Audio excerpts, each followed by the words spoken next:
I'm not somebody who is fond of the past just because of nostalgia. I think for the most part it clouds the objective reality of the past. This is especially true when it comes to gaming. Oftentimes we remember older games as better or older versions of games as better, when in reality the modern day equivalent has more content than the original. However, my thoughts about GTA 4's The Ballad of Gay Tony have nothing to do with nostalgia. Although it may have helped a little bit that this game was released at a pretty good time in my life, if this DLC was released today, it would still be the greatest DLC Rockstar ever created.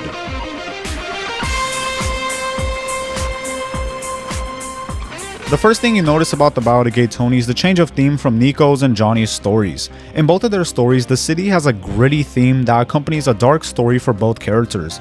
By the end, just about half of the characters introduced to Nico and Johnny are dead. This is in stark contrast to Luis's story, in which pretty much all characters introduced as friendlies are still alive, and some even carry on into the future in Grand Theft Auto Online story, such as Tony for example. All of this is not to say that The Ballad of Gay Tony is such a cheery story, however. There are still some dark themes throughout, but Luis is portrayed more as a person just trying to make it in Liberty City, while Nico was here on a mission, not for enjoyment. And Johnny is here for the Brotherhood of the Lost MC. Luis is also just more relatable than the others. He's trying to keep himself on track and his friends out of trouble. Armando and Enrique have been friends with Luis since the sandbox, but they all got into trouble, with Luis ending up in the pen. He constantly tells the two that he doesn't want to go back and that they too could also make an honest living in Liberty City. They have other aspirations, however. Of course, Luis also dabbles in criminal mischief, but he does it for others, not himself most of the time. Also, I gotta say, the mission design in The Ballad of Gay Tony is really fantastic. Every mission is a rather unique experience from the other, and each contribute to the story without feeling like a filler mission. This can lead to the story feeling somewhat short, because it actually is. There are only about just under 30 missions in The Ballad of Gay Tony, but in my opinion, that's perfectly fine. If the story were to have been any longer, some filler missions were to have been expected. During these missions, we also get to hear the many dialogues of Luis, who is just an absolute character. I think I can feel my heart breaking, baby. No, dumbass. That's just your liver failing. Hey, you don't dance? Now with dudes, bro. I'll text you in about 1 minute about the tank, okay? The new tank? Shh! What are you doing here? I was just meeting someone. A date, actually. At Hercules? It's a gay club. Hey, just shut my fucking father up. Whoa, I ain't killing your father, bro. No, I know you're not.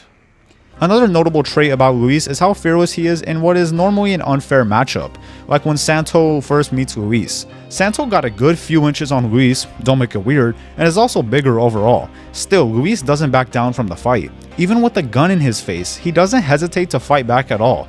Although he will often try to defuse the situation and lead to retaliation as a last resort. Luis is honestly just a total badass. He does extremely dangerous tasks for others and rarely gives a second thought on doing them. He sinks a yacht with a buzzard, he faces off with the noose at the top of a skyscraper, he gets involved in a shootout in basically every other mission. And while we are on that topic, can I just quickly say how much I love GTA 4's gunplay? Every bullet feels so satisfying to let off, and even if you don't kill an enemy, you can still wound them and then reposition yourself and whatnot. The Ballad of Gay Tony also has completely unique weapons from vanilla GTA 4, same goes for the Lost and the Damned as well, but I especially love Luis's guns. The drum mag shotgun with explosive rounds is absolutely insane, the LMG makes you feel like Rambo, and the pistol makes you feel like John Wick. But now let's pivot to the characters of this DLC. I love how every character has a place in Luis's life. Armando and Enrique are there to keep Luis grounded. Tony gives Luis a sense of purpose as he is basically always doing something for him, and Luis also feels that Tony needs him in his life as well, so it's a mutual thing. Yusuf is the outlandish, somewhat out of pocket, actually very out of pocket Middle Eastern. He basically has no fear of anything and thinks that the world is his oyster, which it somewhat is. He has a good amount of money from his family. Yusuf proves that if you are good to him, he can be more than good for you. Maury just wants to live the typical playboy life and do high adrenaline activities, which he seems to do in the form of street racing. Brucey is Maury's punching bag. Rocco is a douchey, cocky dude who thinks he's untouchable. And I was about to say spoiler alert, but I'm sorry, if you haven't played GTA 5's story at this point, that's kind of on you. But Rocco meets a rather anticlimactic end as a small role in GTA 5. The mission where you kill him can literally be done in like a minute, so that's that, I guess.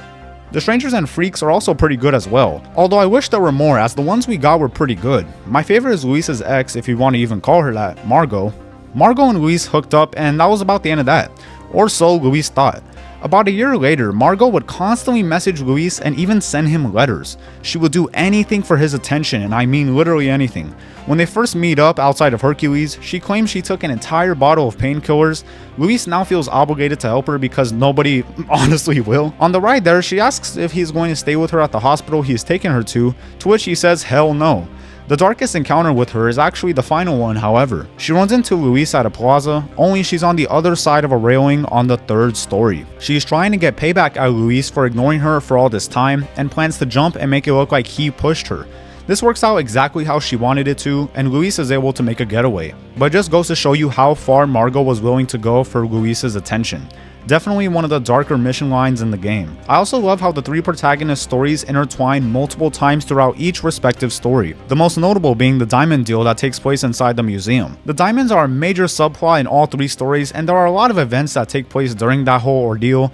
Too much to speak of here really, but whatever made a great video on it quite a while ago that I will link in the description if I could find it. I should be able to. Long story short, the diamonds trade hands multiple times, with nobody really being in possession of them for longer than a couple of days, with them ultimately being thrown into a truck bed that then leads to the diamonds being found in the trash can by a homeless person at the end of the Ballad of Gay Tony. A radio show can then be heard in the game talking about how the man moved to Vice City hoping to open a liquor store. With GTA 6 taking place there, it is very possible that the once homeless man could get a small cameo there, which is quite interesting. I will say that while I did really enjoy Luis's story, it definitely could have been a little bit better. First off, I think they spend a little bit too much time in the main island of Liberty City, if that's what you want to call it. Some people want to separate Liberty City from Alderney and Bohan and all those places. The whole map is Liberty City in my opinion, but whatever, that's a different argument for a different day. I think the game spends a little bit too long on the middle part of the map. We don't spend too much time in Alderney or the right side of the map either. We only go there for a couple of missions and that's it. Most of the missions take place in the middle, but I'm not entirely mad about that because that is relatively where Luis's friend area is. He doesn't really have a reason to go outside of that. Nico did because he was new to the city, obviously. He has to explore, make connections, all that. Luis basically already has all those. He doesn't really make any new connections while we play the story besides from Bulgarin, and even then he does a couple things for Bulgarin and then he ultimately kills him. Everything is already set in stone for Luis's story to play out, which is why his story also kind of starts off halfway through Nico's story. We see Nico robbing the bank with Paki as the first introductory mission as Luis, which basically tells us there that his story is already basically well underway as Nico's is halfway done, which means that Nico had all that time to do story-like things while Luis kind of didn't. We kind of just have to assume that he was doing everything that he was doing now, maybe just running the club, doing some family things, whatever, and then things start to kick off a little bit more once we start playing him. But aside from that, Luis doesn't really have too much going on from the story prior. I do also think that Rockstar took a little bit more time with Luis over Johnny because Johnny's story is very muddled and has a lot of plot holes when you compare it to GTA 4's vanilla story and The Lost and the Damned. Luis's story across all 3 protagonists is basically the exact same. They only meet a couple times, and the main event where they all meet in the museum and they have the big shootout, whatever, it is basically all agreed that Luis made off with the diamonds, then he loses them, whatever, yada yada, the rest goes on. But there are no plot holes like with Johnny's and Nico's story. I don't know if that was done on purpose, or maybe Luis's story is a little bit shorter, which I actually think it is, so maybe they just naturally didn't have that much plot holes to make, because how could you make more mistakes on a smaller story? Johnny's story was a little bit more complex, a little bit more bigger as well, so that could also be a reason why. Whatever the case may be, the final product of the Ballad of Gay Tony was ultimately a cleaner finish than The Lost and the Damned, which is also why I love this DLC so much. I love the Ballad of Gay Tony because of what it is. It's not a really dark story and has a more lighthearted theme overall. Luis's sense of humor and the characters accent that theme even more. Now, is the story the greatest Rockstar has ever told? No. If you want a deeper story that is truly unique and compelling, Nico's is by far the best in that field out of all of them, but after finishing his story, you should definitely try Luis's and Johnny's because they each have their own unique traits that define the stories that you experience. Episodes from Liberty City, which is the expansion that brought The Lost and the Damned and the Ballad of Gay Tony, was released about 2 years after the original GTA 4 was released as well. You can really tell that Rockstar took the proper time and care into making both DLCs as good as they could, and because all of the stories intertwine with one another, Rockstar had to keep in mind Luis's and Johnny's stories as well while making Nico's. scenarios. This unfortunately may have led to some minor plot holes like previously mentioned in some scenarios, which really does suck because I think aside from those plot holes, GTA 4 has a damn near perfect story as well as its expansions. Luis to Rockstar at least definitely holds more significant value in the story though, because in GTA 5, Johnny is killed off in the same cutscene in which he is introduced. If you skip this cutscene, you will literally kill off a main protagonist from the prior game. I actually don't legitimately know how Rockstar allowed that, but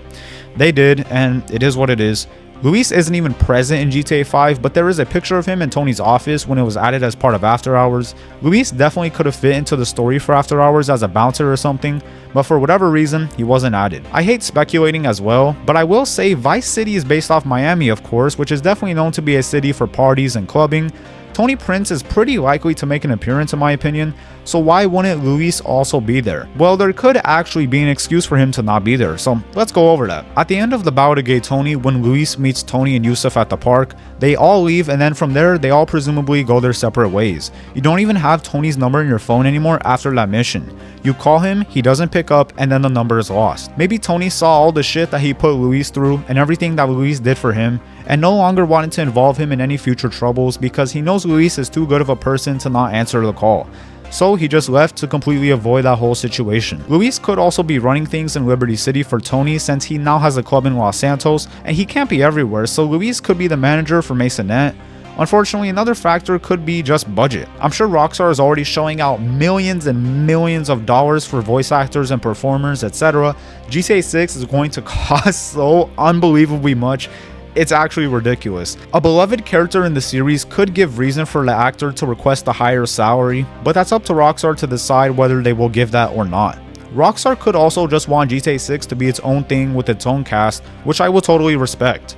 Just based on the last one, that seems unlikely though, as a good amount of characters came back from GTA 4 to work in Grand Theft Auto 5. Nobody really knows, but time will tell, I guess. And that is why the greatest DLC Rockstar ever made is the Ballad of Gay Tony that was added in Grand Theft Auto 4 almost 2 decades ago. Such a long time ago. It's actually crazy to believe, and it is still my favorite Rockstar has ever made. What is your favorite? Let me know in the comments. Hopefully you did enjoy this video. If you did, maybe consider being a channel member like my dude Byron, Koyair, Streltz, and Anawack. I greatly appreciate all my channel members. If you'd like to be like them, just go and subscribe and it will be replaced by a button that says join, and click on that for more details. Thank you all for watching. I love you guys so much. See you all later and have a good day or night or evening. I'll see you all later and goodbye.